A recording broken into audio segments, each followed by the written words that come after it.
Welcome to Under the Onion Skin, the podcast to get closer to independent animation directors and get to know some behind the scenes of their short films. My name is Giulia, and each time I talk to a different director about a short film they made. With this podcast, I hope to be able to capture a glimpse of what I love mostly about festivals, to have something to listen to when we're back to our regular lives, but above all to celebrate beautiful films, talented artists and storytellers. Welcome to Under the Onion Skin.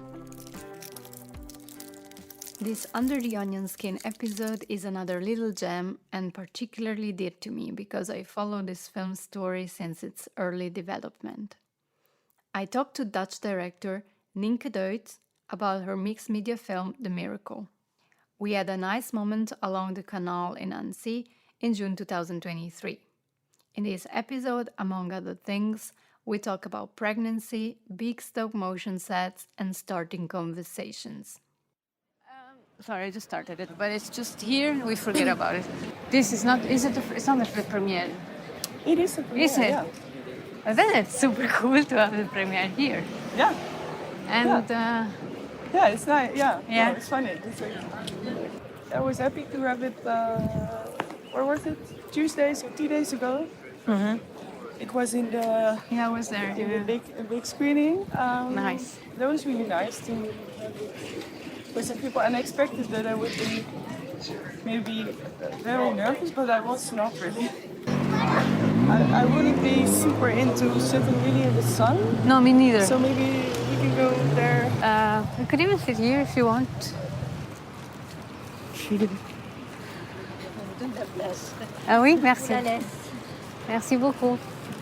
But yeah, no, in particular, I really wanted to have this chat with you because I saw the film growing, you know. I know. I wanted to give it. Did I give you already something? No, I don't have merch. But I'd like it's not to. necessarily merch. It's just. Oh, it's even better than merch. Oh, look. It is frame 6 of shot 2, scene 2, shot 14, frame 6. Thank you very much. This is such a nice thing to give. It's good, no? It's very good that your film leaves you with With material to give away. Yeah, but I also feel like there's so much there.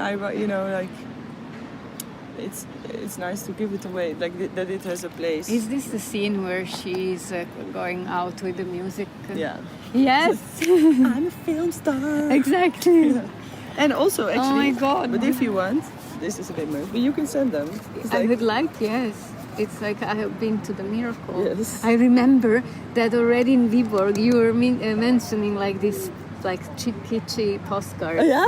You know, this is also something so that I really funny. love because so we met, how many years ago was it? Like 4 years ago in the residency. Yeah, 4 years. And it's very good now to see the finished film, and I recognize in the film some stuff that you told me already, and that stage you already knew that, and it's exactly like that. It's funny, right? Yes, I really love to see this. Thank you. As you. I'm gonna send The whole set. Oh wow! I know. Oh wait, this one. So yeah, no. For example, well, this part I remember that this detail you were mentioning that you wanted this kitschy look. Yeah. And you managed to. Did I manage the kitschy look? You know, like how do you feel? Right. You kept it alive. You know, you because no. What I want to say is that. It's not that I'm surprised, but I know how hard it is to keep in mind your goal or like your vision, and then after 4 or 5 years it changes, you know, or it gets distorted.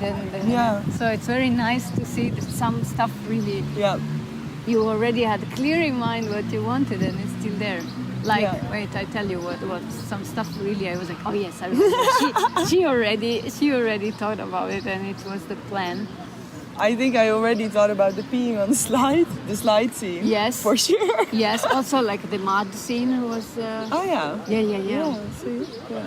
But I think also a lot of the writing there, like the beginning of the writing was done there in those 3 months. So in Viborg you were working on the writing or also... Yeah, writing and well for me writing is also drawing. Yeah. than storyboarding. So yeah, I think the whole balloon thing really changed into something super different. I remember then. I think That I don't remember. no, because but there was like this idea with a balloon because so I went to this resort to do research. Right. Yes, this is also the after before. Before. Right before I went to Viborg, I went there, Right. and then I had all these ideas, and then when I was there was a moment where I kind of escaped the resort, and then I was walking, and then I saw 2 balloons flying in the air, and I just thought, oh, that's such a nice image. And then I also realized that the word miracle also has the letters of Irma. So I thought about letter balloons. This I remember. Yeah, yes. see? Yeah. But then it was all too literal. I don't know. I changed it. But I feel like the whole balloon, it's so nice because it's really an idea that marinated and changed a lot of times. And I feel now it has a really good balance of like, is this prop that first is just like a regular prop, and then it gets this whole meaning. And then, yeah. So yeah, I think a lot of things were there already, but also a lot changed. But the chorus. I really love, I think, to see the development. I think you appreciate more the film when you know the behind the scenes. Of course, yeah. Yes.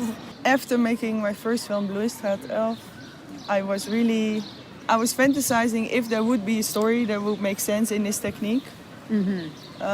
But I don't feel this is the thing. I'm working now on a 2D film, which is so. It's not like. It's something that I thought there's so much more inside there. If there's a story that fits it, I would do it again. Yeah. So then I thought about,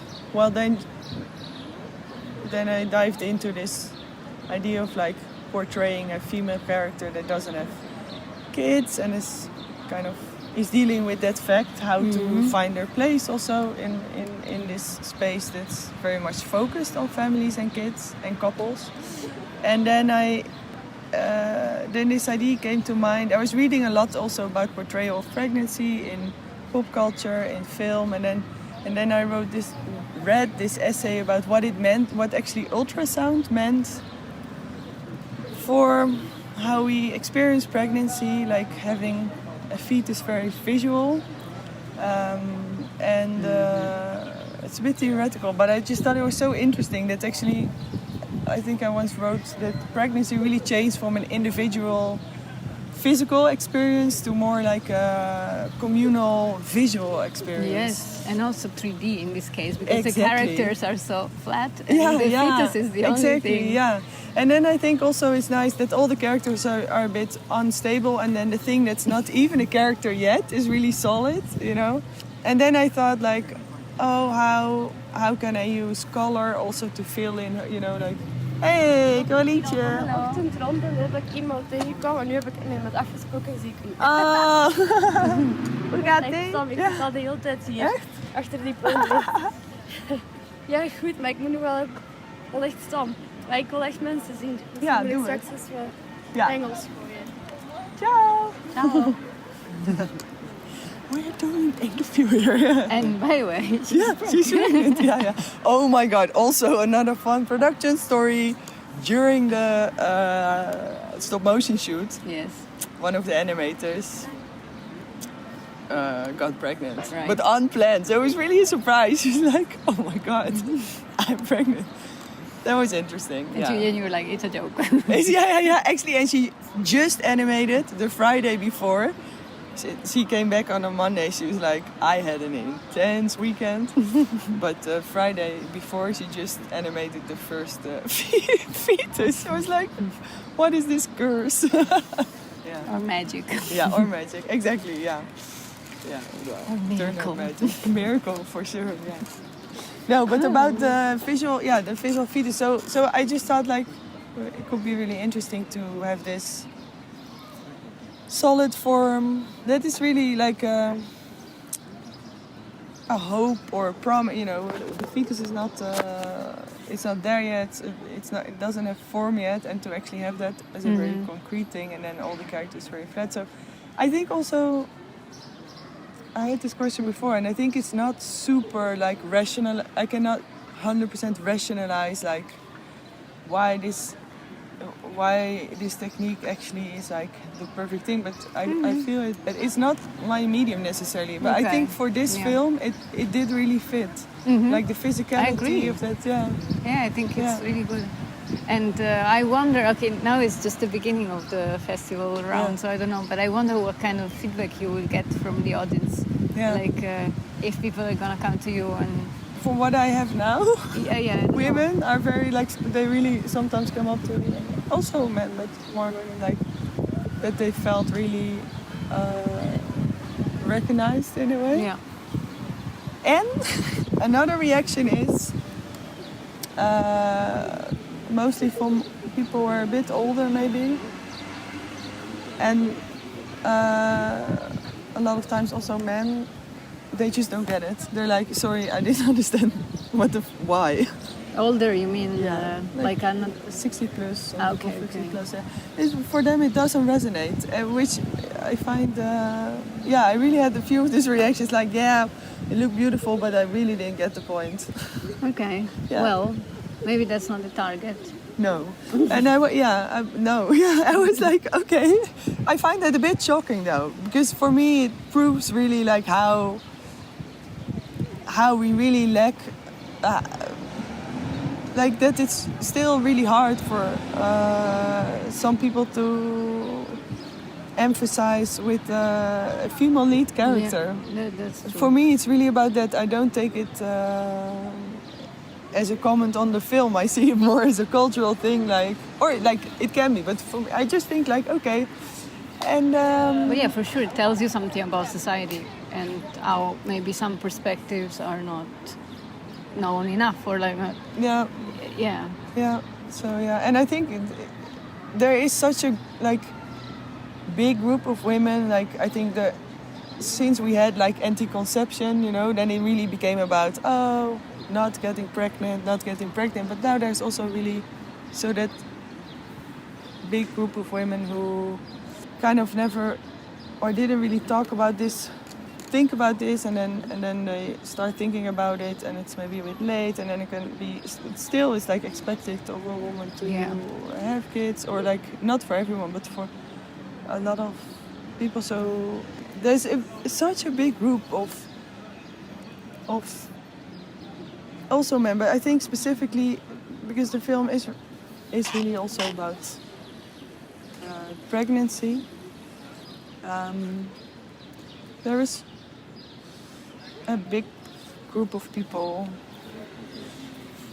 who maybe could at a certain point get pregnant in their life and then maybe didn't, and then have these doubts. And the question is it your doubt? Is it a want of yourself? Is it a want of expectation? Is it a want of a society? And all these things, I think they become really tangled up.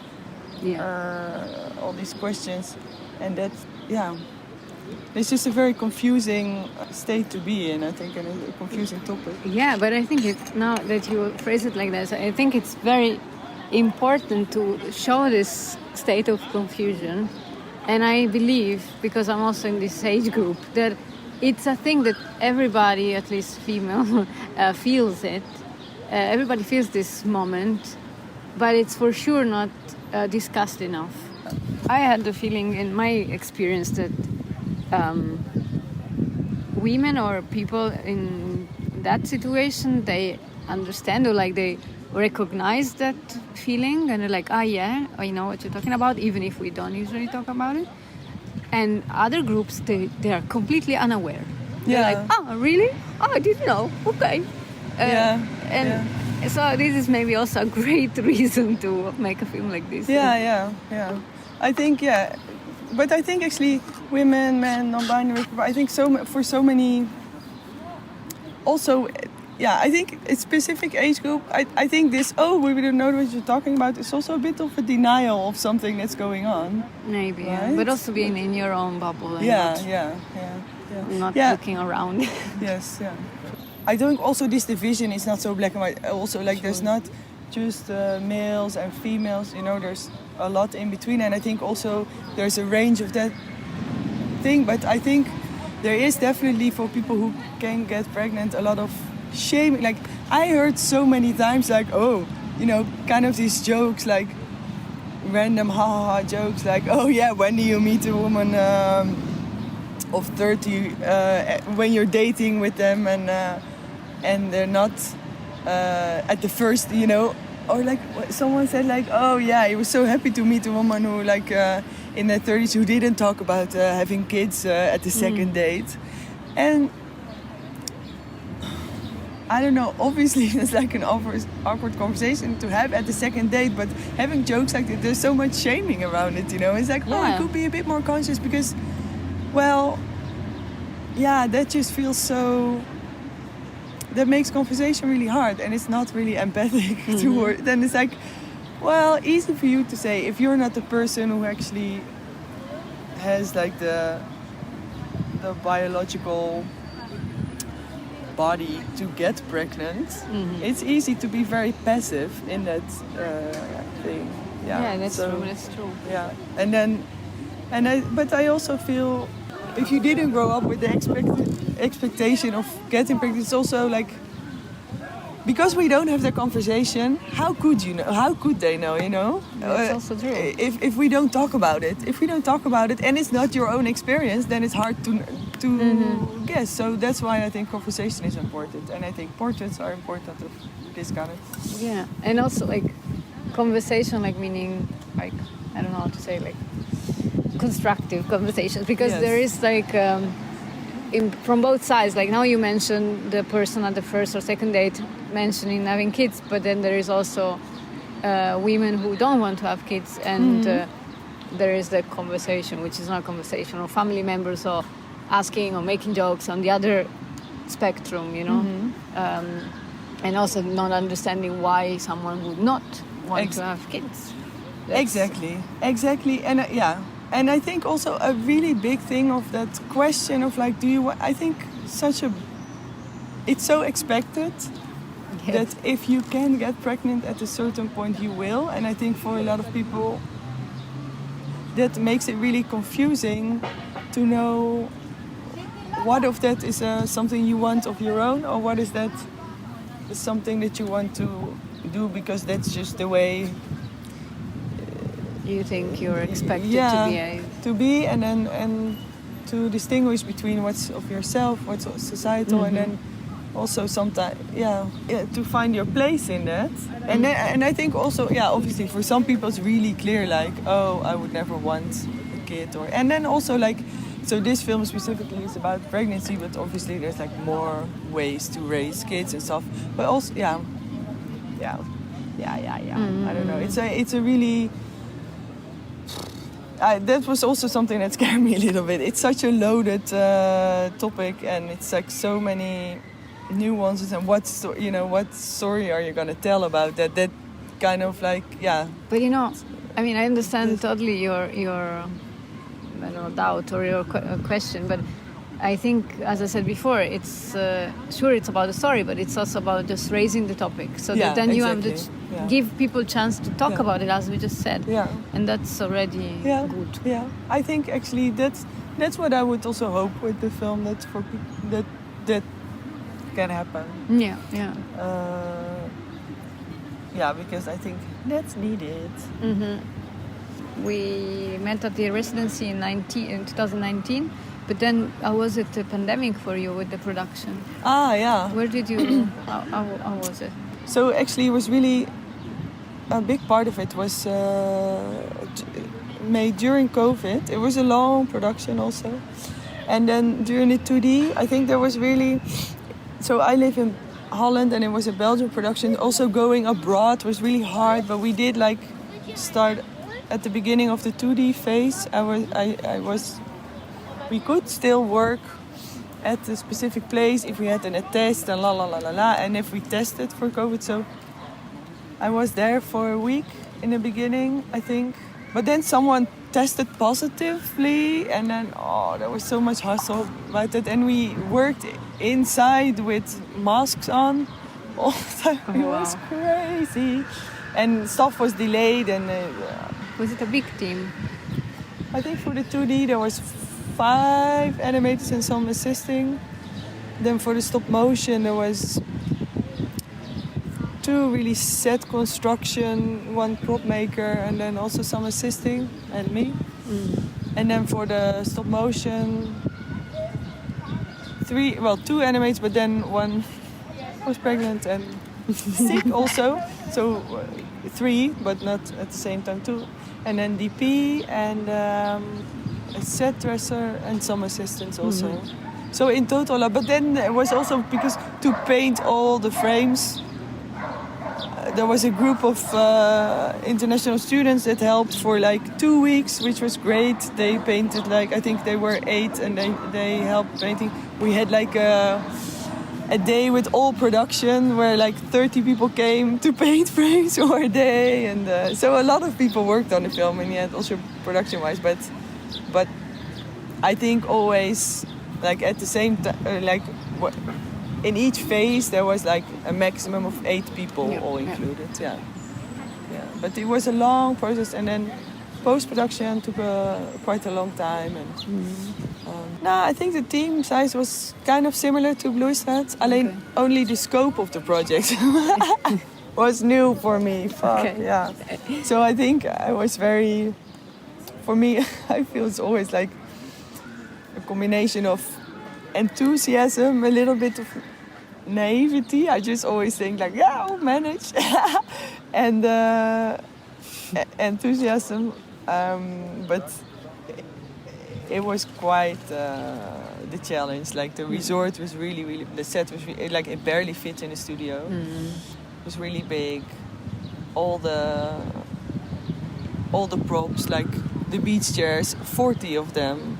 The lobby, 20 chairs, everything had to be big. Because I wanted Irma to feel really, really tiny in this huge resort that you'd kind of like swallow her, It's like an overwhelming place where she's like a tiny ant and she has to find like a way to find her own space there. But yeah, so that was a new thing for me, the scope of everything, especially of the And was that like this basically size of the set, was this the biggest challenge you had?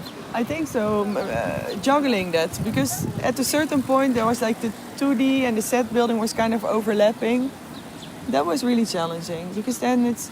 And then you are the director, everybody comes to you, like, what should I at do? the same time, so that was a bit, I don't know, I think that was really challenging. And then with stop motion there's so many different challenges in terms of production that you don't have with 2D. It's not with 2D. If you didn't I can prepare the shots. I don't know, half a year before if I want to, and then people can work on them. But with stop motion, if something is not if the set is not there, animators can have finished, and you can only build up a new set or do a new lighting or whatever when it's finished. Yeah. So and then we would have 3 sets and rotate.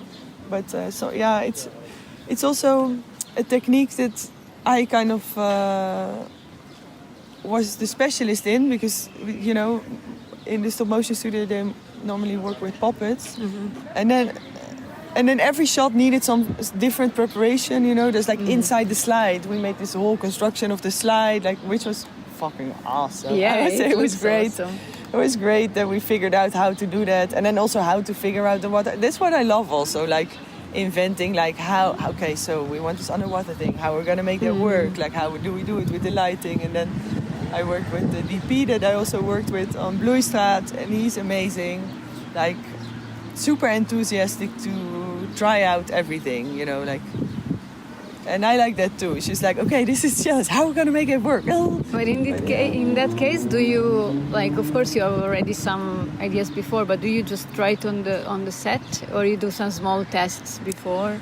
I did for a lot of things small tests before, but then sometimes, but there was also a lot to figure out. Like the beginning where I did the water was really different than what it turned out, and we had to do it. And then I just saw like I thought of a system where we could actually do it in camera, but then on a bigger set that didn't work, so we had to find out a way to do it really on set. That was stressful because we were already shooting. Yeah. But we managed. I guess with stop motion you get a lot more of problem solving in the moment, because you can't redo it, or you can rebuild the set after. Shoot. Yeah, you forgot exactly. something. Yeah. Alrighty. Do you have to run? Yes. A little bit, yes. It's okay. I can ask you the last question, which is if you like onions. Do I like onions? Yes. Actually, I do. There's so many ways to make nice onions. I like onion soup. I also really like caramelized onions. Mm-hmm. I like sour onions, like to pickle them. Yes. Pickled onions, I love. Yeah, I love onions. Also, onions in. Oh my god! Like onion quiche. How do you call it? Puff, like when you wrap it in aluminium foil and put it in the oven. I don't know. It's like I don't know in English. And then they become really sweet. But my favorite. You remember that we were cooking a lot in. Yeah, exactly. Did we ever make anything with onion? I remember I have in my recipe book the Nienke noodles or Nienke. Yeah, I made them so much with, there, right? Yeah, So with so pistachios good. and lime and it was awesome. Yeah, we cooked so much. But I would say now my favorite onion would be a red pickled onion. Yeah. Yeah. Good. Thank you. I hope you enjoyed this episode and the topic. You can find Nienke on Instagram at Nienke_Deutz. It's NIENKE_DEUTZ.